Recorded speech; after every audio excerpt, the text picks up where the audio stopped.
tal? ¿Cómo están?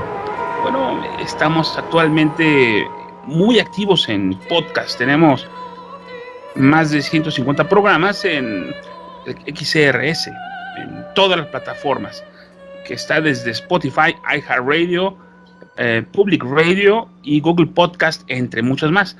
También tenemos dos canales de YouTube. Por favor, busquen el canal de General y el canal de La Resistencia. Y hoy tengo una persona que yo quiero mucho y una persona para mí entrañable que me ha enseñado bastante, que es un gran amigo, Juan Shane. Preséntate, amigo. ¿Cómo estás, mi querido Pólvora? Un gustazo, brother, estar aquí contigo y platicar, tener esta oportunidad de platicar contigo, como siempre, cosas importantes y con tu auditorio.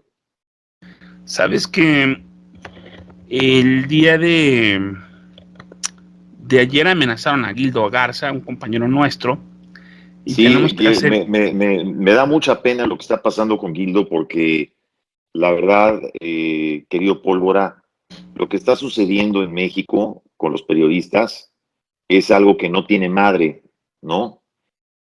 Por decirlo coloquialmente, pero además es algo que Por cada decirlo vez está menos. resonando, por decirlo menos, pero además es algo que cada vez está teniendo más resonancia internacionalmente. Digo, no te puedo decir aquí en Estados Unidos, obviamente, que aquí en Estados Unidos resuena bastante, pero ya, si te fijas, ya el Parlamento Europeo ya hizo otro señalamiento de las dos periodistas asesinadas en Veracruz, y pues desde aquí toda la solidaridad con nuestro querido Gildo, que le mandamos un fuerte abrazo.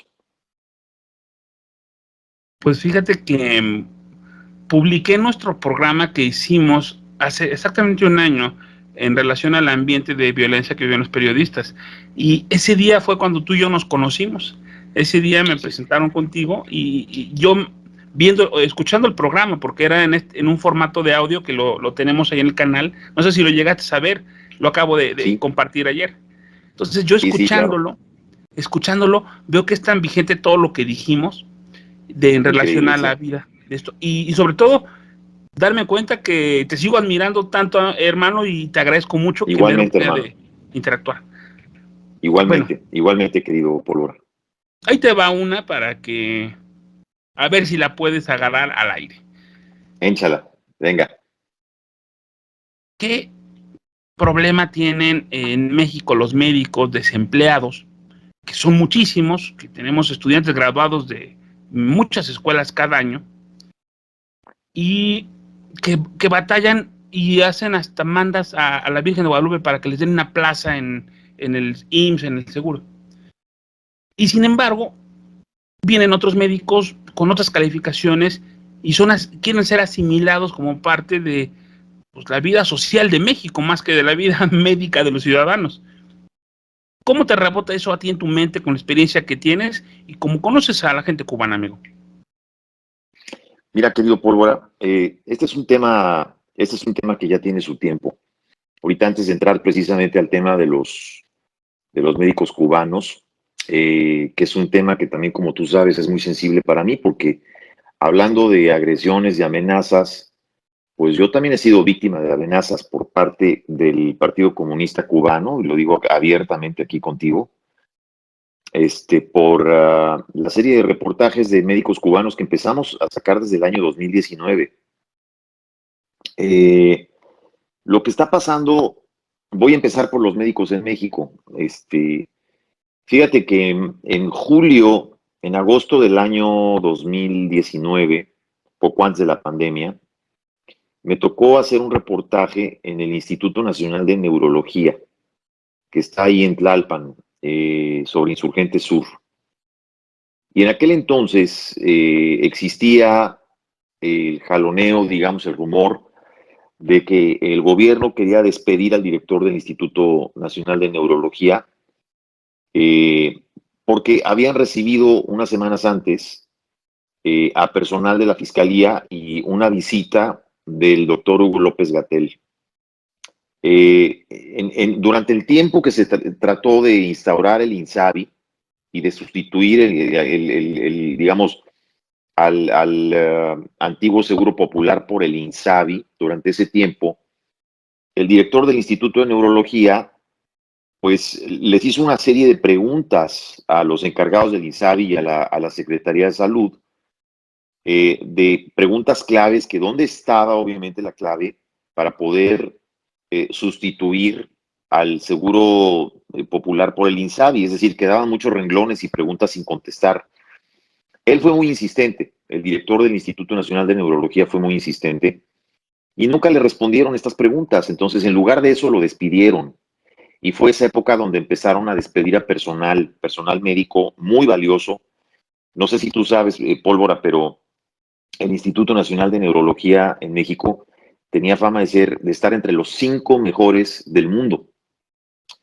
Y uno de los médicos titulares en aquel entonces, que formaba parte de la mesa directiva, aceptó tener una entrevista conmigo, una entrevista anónima, en donde incluso ahí la tengo, la entrevista, todavía la tengo y te la puedo incluso compartir para tu canal con todo gusto.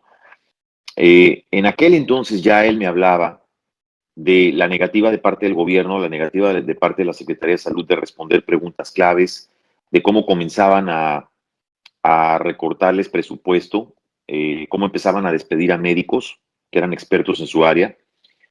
Y si ya los hospitales, digamos que estaban dentro del gobierno, de por sí ya tenían problemas de insumos médicos, pero ya cuando empezó a entrar esta gente, cuando empezó a entrar el titular actual, tanto el secretario de salud como el subsecretario, esa falta de insumos se volvió mucho más notoria. Y tú recordarás que inclusive poco antes de que estallara la pandemia, Pólvora, ya había muchos problemas y muchos reclamos de parte de médicos en los hospitales públicos por falta de insumos.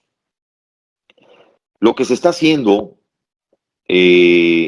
ahora antes de entrar al tema de los médicos cubanos, hay que partir primero de que tenemos que entender de que a la salida de la pandemia, al término ya, digamos, en esta recta final de la pandemia, los actuales médicos mexicanos se la jugaron con México. O sea, los médicos mexicanos se la jugaron con México. Ellos se la rifaron, digamos. Hay que recordar que somos el país que más personal de la salud perdió durante la época de la pandemia.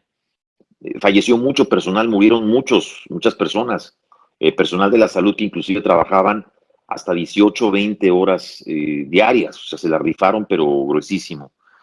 Hay que recordar que es gente que se la rifó sin insumos, sin instrumentos. Muchos de ellos tenían que comprar sus propios cubrebocas.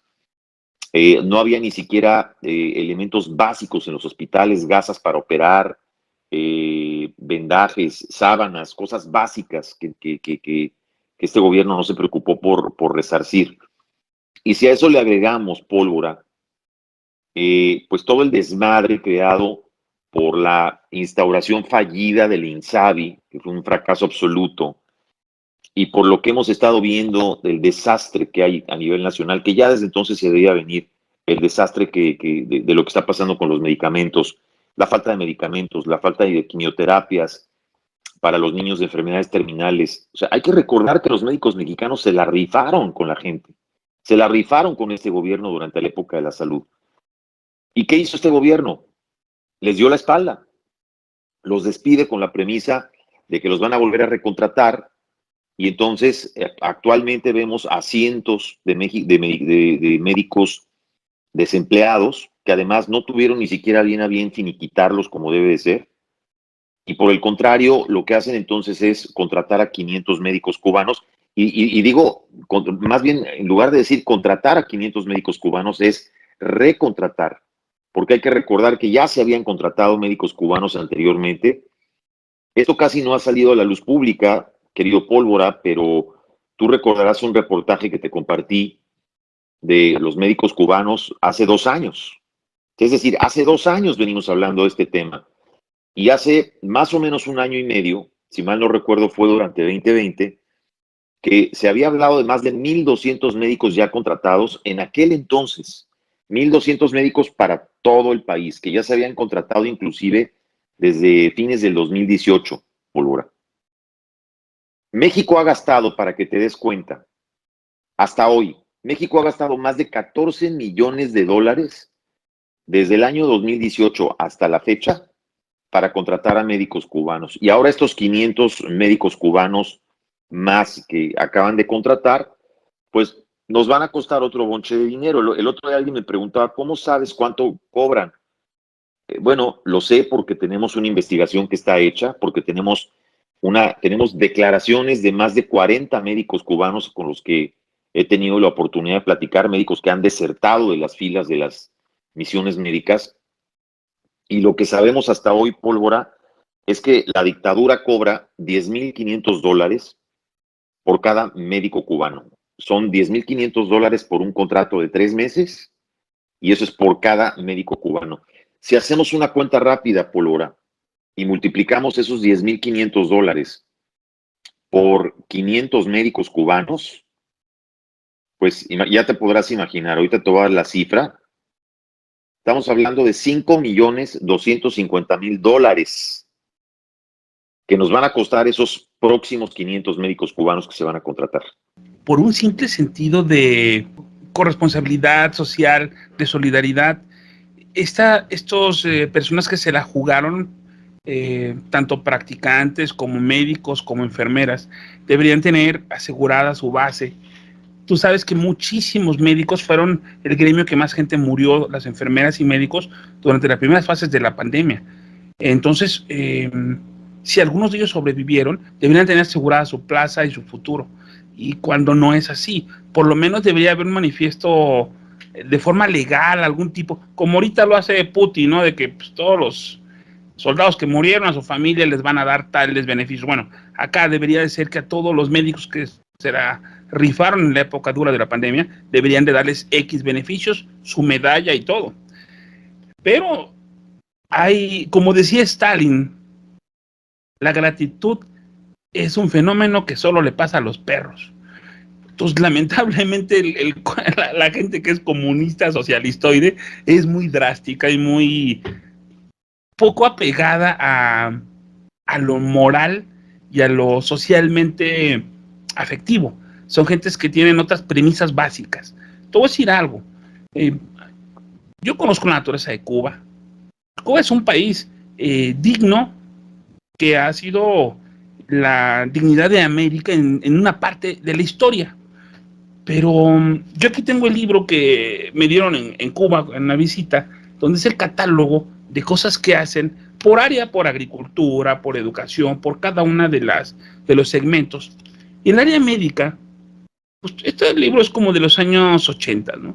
Pero síntesis de compuestos antitumorales, determinación de malformaciones congénitas, analizador del ritmo cardíaco, estimulador electromagnético pulsante, diagnóstico de enfermedades por sistema nervioso utilizando la computación. Bueno, es una gama de estudios que lo hacen en la UNAM, que lo hacen en el Politécnico, que como se ven ellos acorralados ante un embargo muy fuerte que tienen por parte de Estados Unidos, tienen que generar sus propias vacunas, tienen que generar su propio ingenio en salvarse. Y bueno, al estilo socialista, no pertenecen a ningún tipo de organización que los verifique o supervise. Sí están en la OMS y en muchas organizaciones, ¿no? Pero sus vacunas no requieren un aval de un sello para poder generar una venta comercialización internamente. Igualmente, esto que platiqué del potencial tan grande que tienen y la dignidad de América, se quedó en una parte del tiempo que ya pasamos. Se quedó en la parte del 68 al año 84, donde era romántico pensar en Cuba Libre, que lo puso Ríos. Y Ríos decía que básicamente Cuba era un lugar en donde tú podías curarte de cualquier enfermedad a bajo costo. Y que la sociedad tenía uno de los mejores sistemas médicos existentes. Bueno, pero la gente que conoce Cuba hoy en día, con las situaciones actuales, sabe que la gente se va a curar con los curanderos, con los gente que echa la gallina, gente que echa la veladora, te la soba en el cuerpo, porque no existe un servicio médico de alta calidad para los cubanos.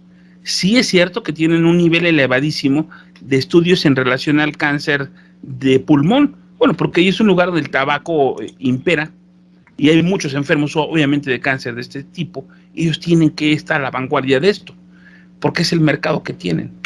y que muchísimos extranjeros van a curarse X tipo de cánceres y tumores. Pues sí, pero también vienen a México, Juan. También van a Tijuana muchísimos gringos a tratarse porque se acepta la insurance.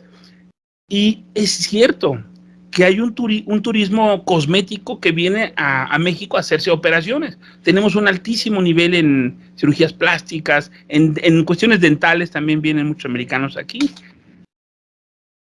¿En dónde estamos parados para que el autismo de un presidente no le rinda los honores a nuestra gran excelencia médica que tenemos aquí, que nos ha costado y que hemos sufrido? ¿Por qué preferir lo que ahora viene a desuso, lo que es realmente chafa lo que está ofreciendo? Porque realmente los cubanos que vinieron en los años pasados, Juan, ellos traían esta situación de una cura en base de ciertos líquidos que mejoraban el potencial celular, pero no era una situación científicamente comprobable. De hecho, mira, el adoctrinamiento es parte de lo que ellos hacen. Vamos a ver un poquito para atrás para entender un poco el contexto de dónde viene todo esto. Cuba es, y esto que te voy a mencionar es porque también, pues, me ha tocado, obviamente, no solamente grabar testimonios de estos 43, 44 doctores que tengo, me ha tocado entrevistar a más de 210, 211 médicos cubanos, entre médicos cirujanos, enfermeros, etcétera, etcétera, durante estos últimos 2 años y medio que he estado preparando este documental que esperamos poder lanzar en el próximo año, el año 2023, en alguna plataforma de streaming. Es un documental que se va a llamar El Cuballo de Troya. ¿Por qué el Cuballo de Troya? Si haces la alusión al caballo de Troya, pues sabrás la historia de lo que significó el caballo de Troya. Bueno, aquí le llamamos el Cuballo de Troya. Y el Cuballo de Troya se da precisamente con estas misiones médicas. Mira, los médicos cubanos, la medicina cubana, que siempre ha tenido fama de ser pues una medicina vanguardista, una medicina de alta calidad, viene mucho de lo que tú mencionas. O sea, viene mucho de que Cuba es un país que aprendió a sobrevivir con pocos recursos, pero sobre todo en la etapa de la Guerra Fría, cuando Cuba estuvo muy apoyada por la Unión Soviética. Los cubanos aprendieron mucha tecnología de los rusos, es decir, mucho de lo bueno y de lo malo de los soviéticos lo aprendieron los cubanos. Mucha de la medicina de los soviéticos, de lo adelantados que estaban en la medicina, se traspasó a los cubanos, y los cubanos, con esa habilidad que tienen una habilidad muy especial, eh, ellos lograron tropicalizar muchas de estas cosas, lograron experimentar, inclusive lograron ellos empezar a fabricar sus propias vacunas con los elementos que en esa época tenían. Pero hay que entender dentro de este contexto que estamos hablando de una Cuba, la Cuba de hace 30 años era una Cuba muy distinta a la de ahorita. Y a mí lo que se me hace muy curioso, general, es que mucha de esta gente que hoy en día defiende a la Cuba, no defiende a Cuba, defiende un mito. No sé si me entiendes. El gran mito cubano se sigue todavía basando en las aventuras del Che, en ese mito de libertad, de la opresión que se creó durante la etapa en la que nosotros éramos chavitos y nuestros papás, pues, vivieron una etapa en donde había una gran cantidad de gobiernos de extrema derecha en toda América Latina, que eran gobiernos muy opresores, que eran gobiernos también, digo, también la extrema derecha es fascista, ¿no? Hay que decirlo, no nada más la izquierda.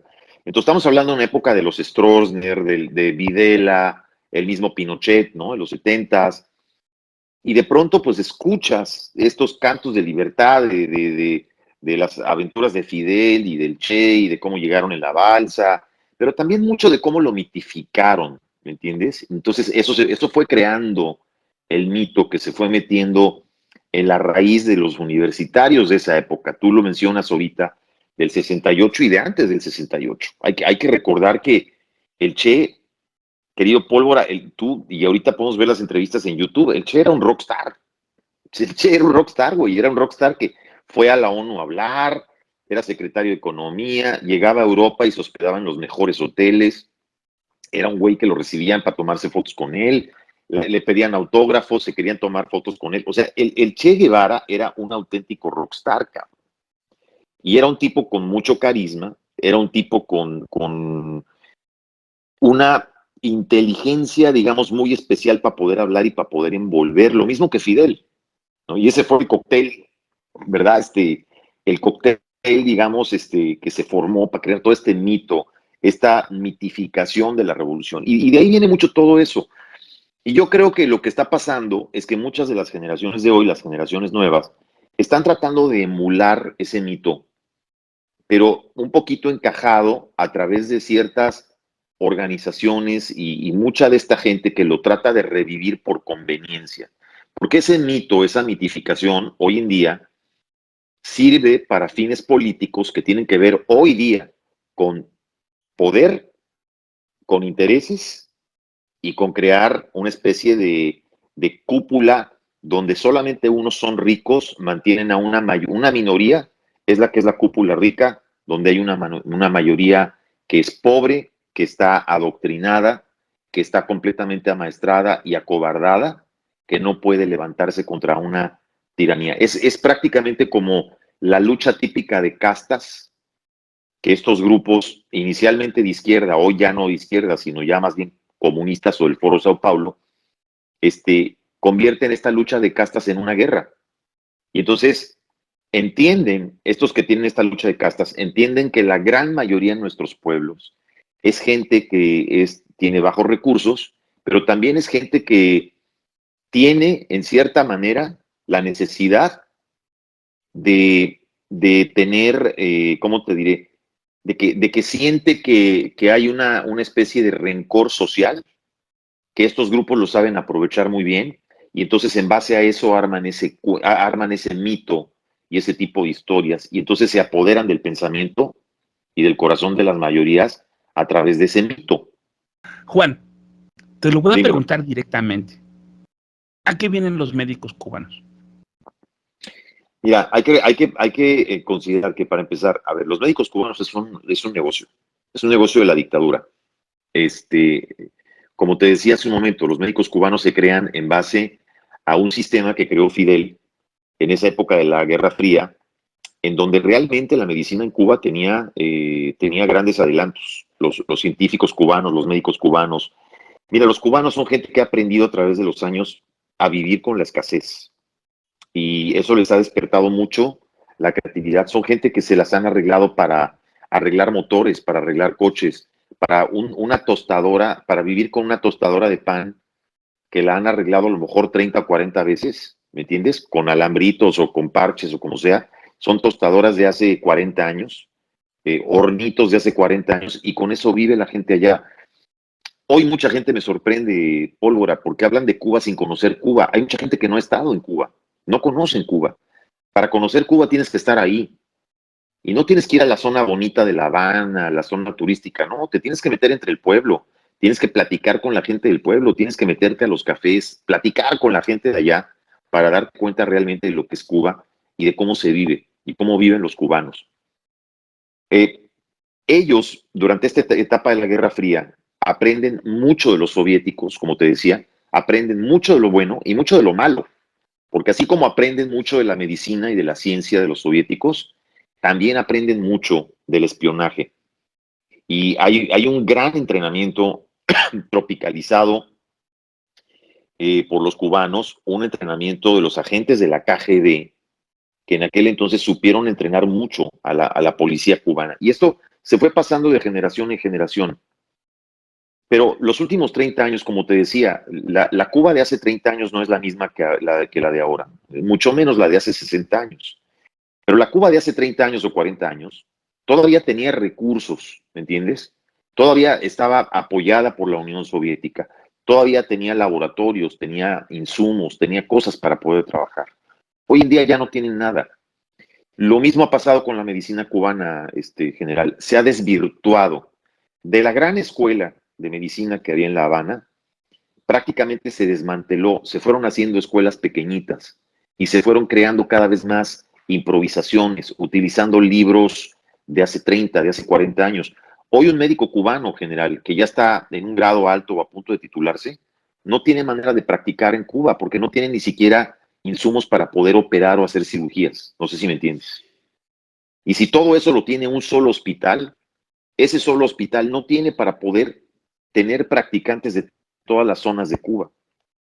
¿Qué sucede? Que entonces Fidel Castro implementa un sistema en el que, sabiendo lo bueno que eran los médicos cubanos, sabiendo lo adelantados que estaban, y además viendo que es un sistema en donde Cuba es un país donde no existe el analfabetismo porque se erradicó en ese momento, Fidel lo ve como una fuente de negocio muy interesante que le podía generar a la dictadura ingresos.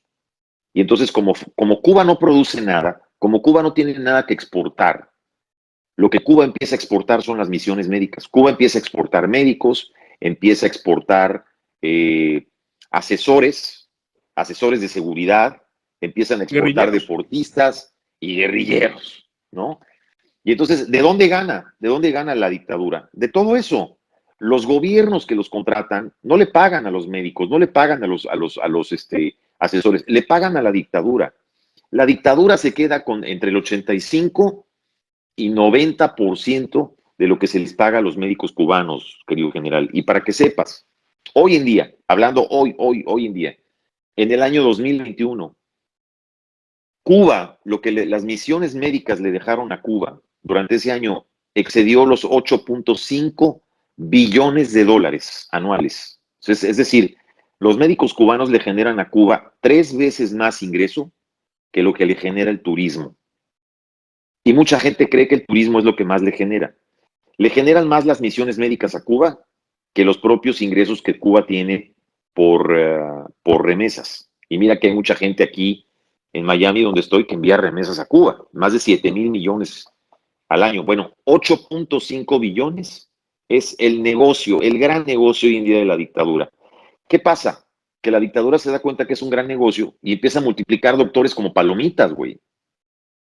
Y entonces se agarran a uno que está a lo mejor en segundo semestre, otro en tercer semestre. Oye, tú ven para acá, como dice Piro, de Ritmo Peligroso. Oye, tú ven para acá, te voy a poner una batita de médico. Tú eres médico, güey, pum, te vas a tus misiones. Cabrón. ¿Por qué? Porque por ti yo te voy a meter a que estudies, ya que seas doctor, yo te hago doctor, no te preocupes.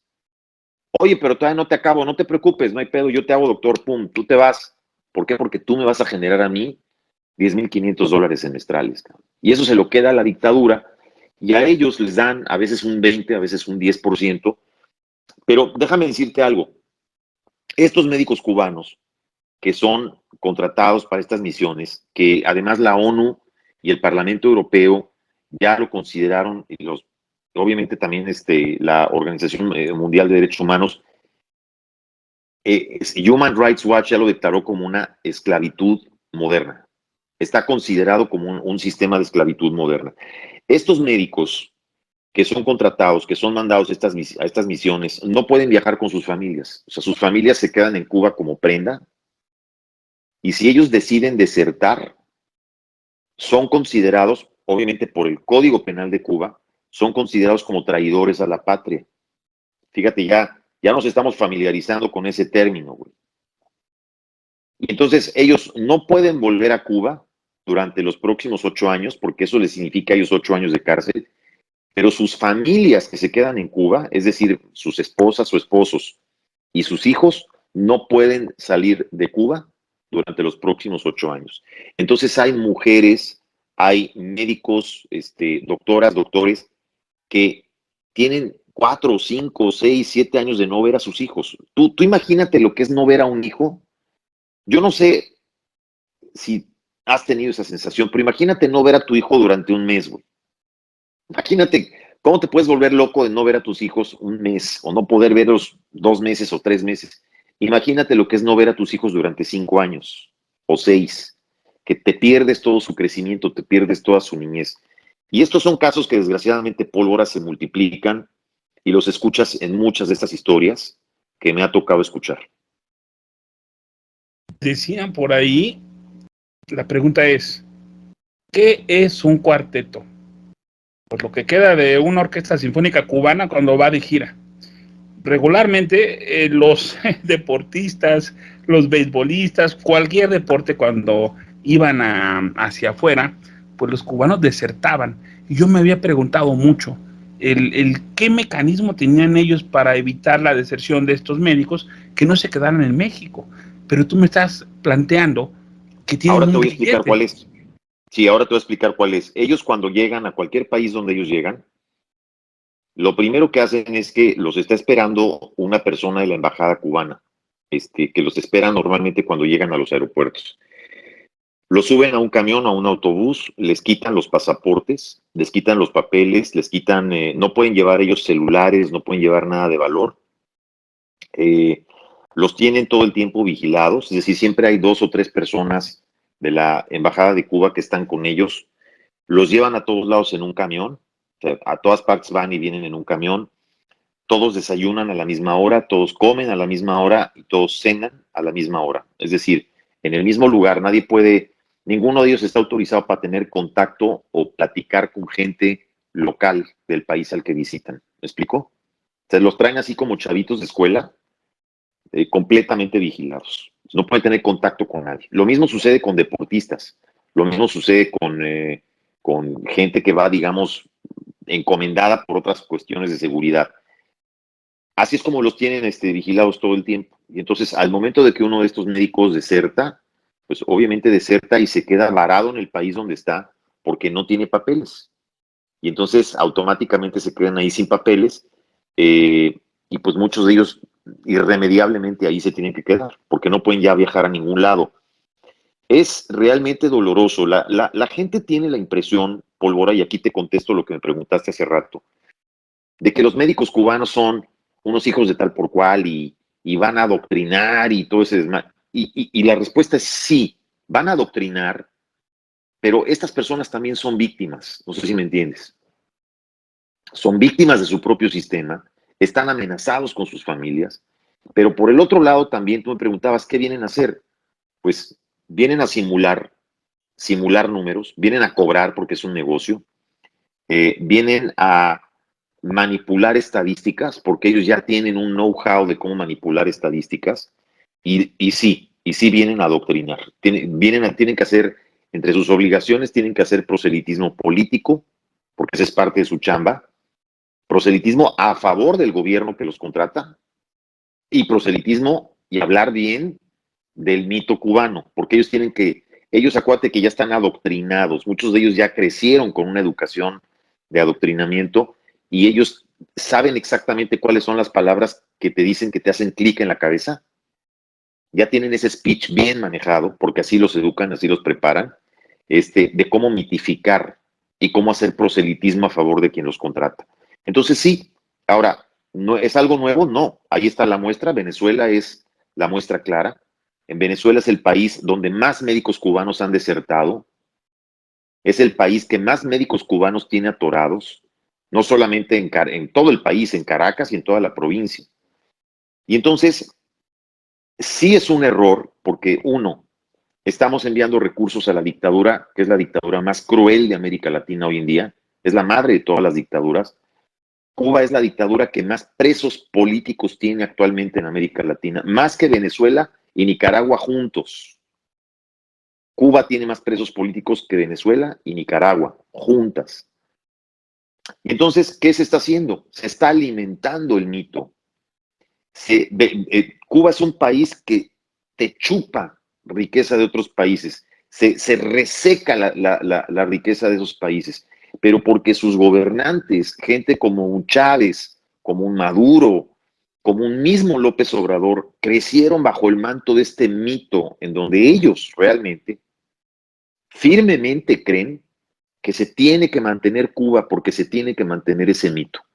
Entonces no les importa, güey, no se tocan el corazón para mandar miles de millones de dólares para mantener a la madre. Es como si fuera el Vaticano, güey, para ellos. Se tiene que mantener porque se tiene que sus países se queden en la pobreza, les vale madres. Lo que quieren es que el mito se mantenga, porque si ese mito se cae, si se cae la madre y padre del mito, entonces se cae todo el discurso que tienen ellos. ¿Me explico?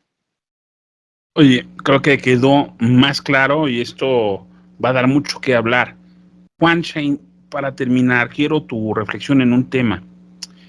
Este concepto de plan Marshall de los jodidos que está emprendiendo el peje, que finalmente terminó su gran viaje en Cuba, y finalmente el escándalo de que invitaron a la OEA y pues como no iba a ser el centro de atención, dijo, no, pues no van mis compas, no voy yo.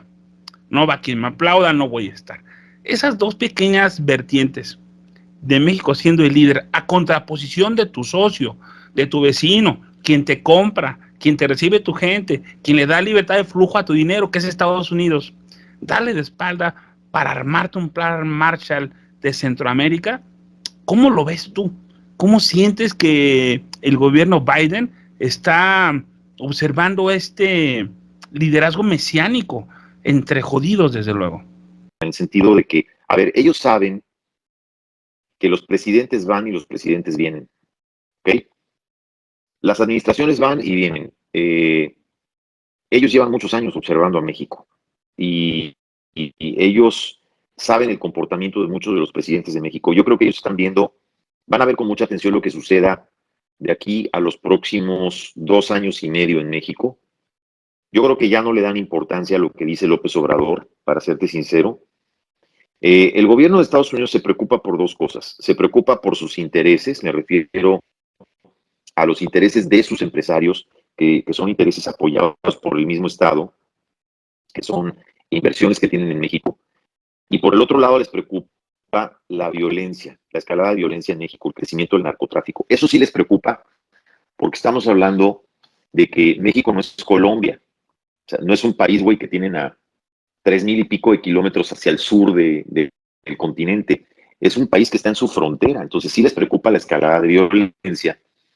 Les preocupa que haya, obviamente saben que hay penetración del narcotráfico en la política y estamos viendo señales que son muy claras, las hemos venido viendo desde hace 2 años, ¿no? La liberación del hijo del Chapo, el saludo a la mamá del Chapo, la taquiza en Badiraguato. Entonces, hay partes donde yo creo que el gobierno está viendo esto con mucha cautela.